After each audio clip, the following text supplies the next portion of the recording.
Abra sua Bíblia, livro de Marcos, capítulo 15, versículo 22. Louvado seja o nosso Deus. Toda vez que eu penso em superação, toda vez que eu penso na minha fraqueza, no momento onde eu estou passando por um lugar difícil, eu olho para esse texto e eu vejo qual foi a postura de Jesus Cristo em meio às crises, em meio a um momento difícil. E esse texto, ele relata exatamente um momento de superação. Jesus, ele superando os seus limites. Então, eu quero convidar você a iniciar essa leitura a partir do versículo 22 do livro de Marcos, capítulo 15. E levaram Jesus para o Gólgota, que quer dizer lugar da caveira.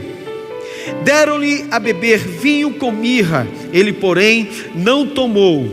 Então o crucificaram e repartiram entre si as vestes dele, lançando-lhes sorte para ver o que levaria cada um.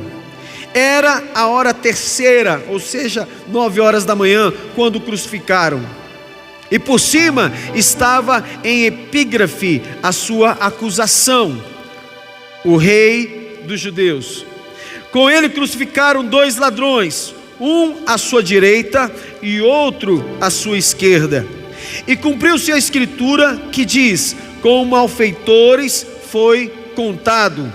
Os que iam passando blasfemavam dele, meneando a cabeça e dizendo: tu que destróis o santuário e em 3 dias o reedificas, salva-te a ti mesmo, descendo da cruz. De igual modo, os principais sacerdotes com os escribas, escarnecendo entre si, diziam: salvou os outros, a si mesmo não pode salvar-se.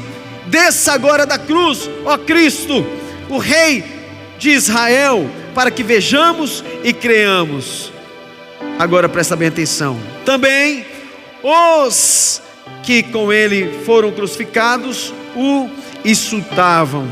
Jesus, ele quis passar primeiro um ensinamento dentro desse texto. Jesus, ele quis passar por tudo isso de uma maneira lúcida. No versículo 22, por que Jesus, ele não aceita tomar a mirra e o vinho? Por que ele não aceita esse lugar? Vinho e mirra se transformariam em um narcótico, um analgésico para aliviar a dor daqueles que estavam sendo crucificados. Jesus, ele decide, fala assim: não, eu vou viver esse momento não saindo de mim, não saindo da minha realidade, eu vou viver a realidade agora, eu vou cumprir a minha missão. Ele não se droga. A mistura da mirra com o vinho se transformaria então em uma droga, em um analgésico, em um narcótico. E Jesus, ele diz: não, eu não quero. Ele passa por tudo isso de uma forma lúcida. Qual foi o crime de Jesus? Na epígrafe, ali estava a acusação. Na epígrafe estava o crime daquelas pessoas que eram crucificadas. Estavam ali o motivo: assassinato, assassino ou roubo. Mas em Jesus, qual foi o crime de Jesus? O crime de Jesus foi amar. O crime de Jesus foi estar naquele lugar sem nenhum motivo, por amar a mim e amar a você. No livro de João, capítulo 3, tão conhecido, versículo 16 diz que Deus amou o mundo de tal maneira que deu o seu único Filho, para que todo aquele que nele crê não pereça, mas tenha a vida eterna. Ei, deixa eu dizer uma coisa, a Bíblia diz: Deus amou o mundo. Essa palavra mundo, no original, vem de uma origem no grego, cosmos, que quer dizer, traz em um dos seus significados, multidão de incrédulos e também hostis à causa de Jesus. Presta bem atenção nisso agora. A Bíblia diz que Deus amou o mundo. Hostil quer dizer inimigo. Deus amou os seus inimigos. Deus amou o inimigo, porque por isso que nós olhamos a palavra do Senhor, quando o Senhor, ele diz: amai os vossos inimigos. Deus amou aqueles que não o amavam, inimigos da fé. Jesus, ele morreu aqui naquele lugar Deus envia o seu único filho para morrer pelos seus inimigos. No versículo 17 de João capítulo 3 diz o motivo por que Jesus vem. Jesus, ele não vem para julgar, Jesus, ele não vem para condenar. No versículo 17 diz que ele vem para salvar, nos salvar. Oh amados, existe um motivo por você estar vivo e por você também estar ouvindo essa palavra. Deus nos amou de tal forma que entregou o seu único filho. Ei, deixa eu dizer uma coisa. Hoje eu sei o quanto que Deus me ama. Já contamos esse testemunho tantas vezes. Nós temos uma filha do coração, uma criança que nós adotamos, uma criança especial. E quando nós entramos no abrigo para ver aquelas crianças e levar alguma coisa, presentes e doces, apareceu aquela criancinha correndo em nossa direção. Ela olhou para mim e falou e me chamou de pai, sem me conhecer, me chamou de pai. Eu olhei para aquela senhora, para aquela freira e disse: espera aí, me diz uma coisa, ela já chamou alguém de pai? Você forçou ela a dizer esse lugar? A gente fica desconfiado. Ela falou assim: não, ela nunca chamou ninguém de pai, você é a primeira pessoa que ela chama de pai. Deus então toca o meu coração. E agora eu quero te dizer, porque Deus amou o mundo. Se Deus, ele me amou mesmo não me conhecendo, por que eu também não deveria amar e entregar a minha vida para ajudar alguém, uma pequena criancinha que não tem um lar, que foi rejeitada por 3 famílias antes de chegar na nossa casa. Rejeitada primeiro pelos pais que abandonam no abrigo, e depois por mais outras 2 famílias. Então nós olhamos naquela criança. Eu pergunto para a freira, pastor Freira, e aí? Qual é o problema? Pastor, são católicos, e daí? Deixa de ser preconceituoso. Quem somos nós para acusar? Você não está aí para acusar alguém. Nós não estamos aqui para acusar. Não somos acusadores. O julgamento não cabe a nós. Estávamos sim num abrigo onde tinham freiras, e vou te dizer quão amor existe naquele lugar pelas crianças que foram abandonadas naquele lugar. Com amor. Deveríamos aprender um pouco mais com as pessoas de bem antes de julgar. E então eu pergunto: o que ela tem? Por que ninguém a adotou? Ela teve isso, teve paralisia cerebral, a imunidade é baixa, ela usa máscara por causa do oxigênio, ela tem alguns problemas. A minha filha, ela tem um leve grau de autismo. Mas eu vou te dizer uma coisa, queridos, hoje eu sei o porquê aquela criança maravilhosa entrou na nossa casa, na nossa família. Hoje eu sei o motivo. É para eu entender que Deus, ele me ama. Deus, ele amou o mundo. Deus, ele amou o inimigo. Deus amou as pessoas que não o conheciam direito. Hoje essa criança, ela me traz tanta alegria. É a nossa caçulinha, é a bênção do Senhor no nosso lar. E como eu estou feliz. Sabe, olha o que a Bíblia fala. Voltando para Jesus, ele não abre mão da missão. Porque superação? Jesus, ele fica durante 6 horas agonizando ali aquela dor em estar crucificado. E o Senhor dizendo: não, esse é o seu lugar. Nós vamos salvar o mundo, vamos salvar aqueles que não nos amam. Mundo novamente hostil à causa de Jesus.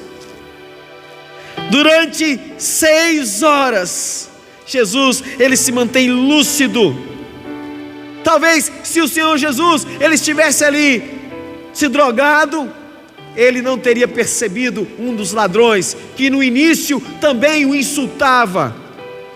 Os dois ladrões insultavam a Jesus Cristo, mas mesmo na cruz, o Senhor, Ele com seu amor, a sua paciência, Ele consegue atrair o coração de um deles. Mesmo na cruz, sempre ouvimos dizer que um dos ladrões da cruz foi salvo, mas não foi tão simples assim. A Bíblia diz no final do versículo 32, que os dois insultavam, os dois não tinham nenhum respeito por Jesus, os dois. Mas em 6 horas, Jesus, com as suas atitudes, mesmo na cruz, mudou a história de um dos ladrões. O perdão tem uma história entre na Palestina e ali em Jerusalém, Nazaré, Belém, entre os beduínos, eles acampados em suas tendas. Diz a história que de repente um beduíno estava na sua tenda e chega um jovem, um rapazinho desesperado, e entra na tenda dele, e ele fica escondido, assustado atrás do beduíno. Em seguida chegam outros homens gritando: assassino, nos deixe, assassino. Aquele beduíno, então, com aquele jovem, aquele rapazinho, ele diz assim: olha, existe uma lei entre nós, existe uma lei que quando chega um assassino e eu o recebo na minha tenda, ele é livre de toda acusação, ele é livre de todo o mal que foi feito, eu aceito ele então na minha tenda. E aqueles homens então, ele olha para o beduíno e diz: é porque você não sabe quem ele matou. O beduíno continua então dizendo: mesmo assim eu perdoo. Então os homens de fora olham para o beduíno e diz: ele matou o seu filho, olha lá, vai lá fora e você vai ver o seu filho sangrando naquela terra. Aquele beduíno, pai, ele abaixa pouco a cabeça, em silêncio, as lágrimas escorrem no seu rosto, e ele diz: então eu vou criar esse menino como se fosse o meu filho a quem ele matou. O verdadeiro sentido do perdão, do amor, qual é? Olha só, voltando ao livro de João, capítulo 3, Deus amou o mundo, Deus amou o inimigo. Aquele beduíno amou o inimigo, aquele que havia matado o seu filho. Oh, amados, como é tremenda a palavra do Senhor. Lucas, no capítulo 23, versículo 39, diz: um dos malfeitores crucificados blasfemava contra ele, dizendo: não és tu o Cristo? Mesmo sendo crucificado, mesmo condenado. Quantos não estão assim hoje? Quantos estão desse mesmo coração? Mesmo em momento difícil, o orgulho toma o seu coração, a cegueira espiritual em seu coração, não consegue enxergar a realidade e a oportunidade nova que Jesus dá. Quantos nesse mundo estão cegos e mesmo nessa pandemia não conseguem enxergar a oportunidade que Jesus ele dá? E ele diz: não és tu Cristo? Salva-te a ti mesmo e a nós também. Versículo 40, respondendo-lhe porém o outro, repreendeu. Ora, como nós lemos no versículo 32 de Marcos, ele também insultava a Jesus. Os dois insultavam, os dois ladrões, mas de repente, com certeza, aquele ladrão na cruz, vendo Jesus, sem nenhum pecado, sem nenhuma acusação, ele cai em si, ele olha a situação dele, ele então se arrepende, e ele olha para o ladrão, para o outro ladrão, o seu companheiro que estava do outro lado, e ele diz, respondendo porém o outro, repreendeu dizendo: nem ao menos temes a Deus, estando sob igual sentença? Nós, na verdade, com justiça, porque recebemos o castigo que os nossos atos merecem, mas este nenhum mal fez. Ele olha para Jesus e diz: ele não fez nenhum mal. E acrescentou: ladrão, aquele já arrependido, ele olha para Jesus e diz: Jesus, talvez agoniando naquela cruz também, Jesus, com dores, ele diz: oh irmãos, como é linda essa palavra. Ele diz: lembra-te de mim quando vieres no teu reino. Versículo 43, Jesus diz: em verdade te digo que hoje estarás comigo no paraíso. Essa é a oportunidade que o Senhor te dá hoje. Essa é a esperança que bate no nosso coração ao ver a ação de um Senhor, de um Deus que envia o Filho para morrer em nosso lugar. Nós que estávamos como seus inimigos. A conversão do ladrão foi tão forte que antes aliado ao outro, agora ele repreende o outro malfeitor. Jesus superou a dor durante 6 horas para salvar a sua vida. Jesus, ele suportou de uma maneira lúcida 6 horas crucificado naquela cruz para salvar a sua casa, a sua vida. Versículo 44, já era quase a hora sexta, meio-dia, e escurecendo-se o sol, houve trevas sobre toda a terra até a hora 9, ou seja, às 15 horas. E rasgou-se pelo meio o véu do santuário. Então Jesus clamou em alta voz: Pai, nas tuas mãos entrego o meu espírito. E dito isso, expirou. Versículo 47, vendo o centurião o que tinha acontecido, deu glórias a Deus, dizendo: o centurião foi alcançado também, mesmo na morte. Jesus, ele estava ali salvando. A morte de Jesus salvou a mim, salvou a você. Ele quer salvar também você que não o conhece agora. Ele quer entrar no seu coração, ele quer mudar a sua história. Versículo 47 diz: vendo o centurião o que tinha acontecido, deu glórias a Deus, dizendo: verdadeiramente este homem era justo. E todas as multidões reunidas para este espetáculo, vendo o que havia acontecido, retiraram-se a lamentar, batendo nos peitos. Entretanto, todos os conhecidos de Jesus e as mulheres que tinham seguido desde a Galiléia permaneceram a contemplar de longe estas coisas. Primeira coisa, Deus, Ele te chama para ensinar a você que Ele não escolheu, Ele não faz acepção de pessoas. Deus, Ele olhou o inimigo. Deus, Ele está olhando agora o coração daquele que está perdido. Independente de como você esteja hoje, talvez incrédulo, talvez um satanista, como um dia eu fui, talvez em uma tribo, em uma gangue, talvez um criminoso, um assassino, um ladrão, um traficante, seja o que for, o Senhor está dizendo a você: eu mandei o meu filho Jesus para morrer por você.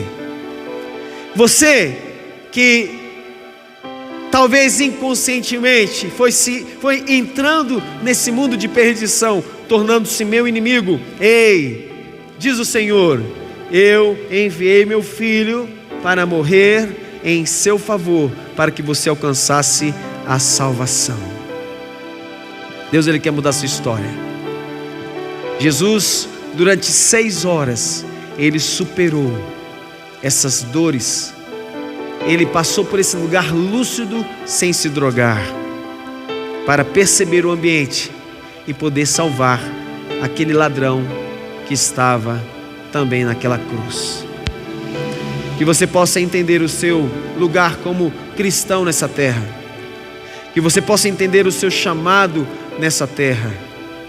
Que você possa perceber que nós só temos essa vida nessa terra, e que possamos aproveitá-la Quantos pensam de uma forma errada? Eu quero aproveitar a vida, eu quero viajar, eu quero curtir. Nada contra isso, amados, mas não esqueça qual é a verdadeira missão. Por que fomos chamados? Essa vida, ela é passageira. Mas se você olhar para o Senhor, que entrega o seu filho para morrer pelos seus inimigos, então vai fazer sentido você também se entregar e matar os seus desejos e acabar com toda essa vontade de esquecer qual é a missão. Deus, Ele te chama de volta.